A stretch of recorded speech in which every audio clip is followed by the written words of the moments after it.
అంబేద్కర్ కోనసీమ జిల్లాలో వాడపాలెంలోని ఎమ్మెల్యే బండారు సత్యానందరావు స్వగృహంలో ముఖ్యమంత్రి సహాయ నిధి చెక్కులను అందజేశారు. దరఖాస్తు చేసుకున్న లబ్ధిదారులకు చెక్కులను అందజేశారు.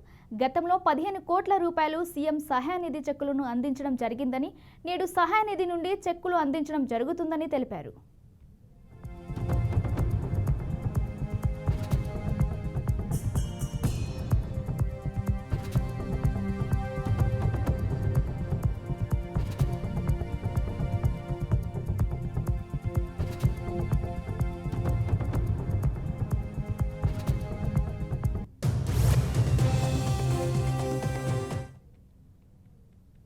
పరిధిలో వివిధ గ్రామాలకు చెందినటువంటి 17 మందికి వైద్య సహాయ నిమిత్తం ముఖ్యమంత్రి గారి సహాయ నిధి నుంచి సీఎంఆర్ఎఫ్ చెక్కులు దగ్గర 13 లక్షల రూపాయలు నేడు అందివ్వడం చాలా సంతోషంగా ఉంది.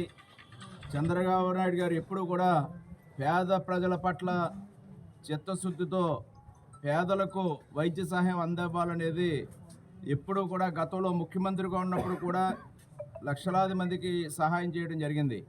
ఆనాడు కొత్తపేట నియోజకవర్గంలోనే 1400 మందికి సుమారు 15 కోట్ల రూపాయలు ఆనాడు అందివ్వడం జరిగింది 14-19 మధ్య.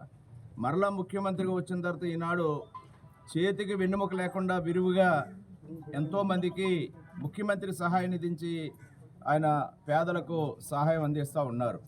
మరి గత 5 ఏళ్ల వైసీపీ ప్రభుత్వ పాలనలో మనం చూసాం, ముఖ్యమంత్రి సహాయ నిధి అంటే పేదలకు ఎక్కడా కూడా కనిపించినటువంటి పరిస్థితి. చాలామంది ఈ యొక్క సహాయ నిధి కోసం ఎదురు చూపులు చూసి వారు ఎంతో ఇబ్బందులు పడిన పరిస్థితి స్వయంగా నేను కూడా చూడటం జరిగింది.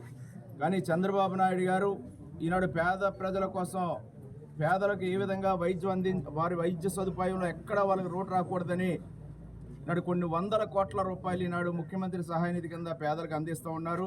వారికి హృదయపూర్వకమైన అభినందనలు తెలియజేసుకుంటూ ఉన్నాను. కొత్తపేట నియోజకవర్గంలో పేదలకు కూడా ముఖ్యమంత్రి సహాయ నిధి ఒక పేదలకు వరంలా ఒక పెన్నిధిగా ఉంది.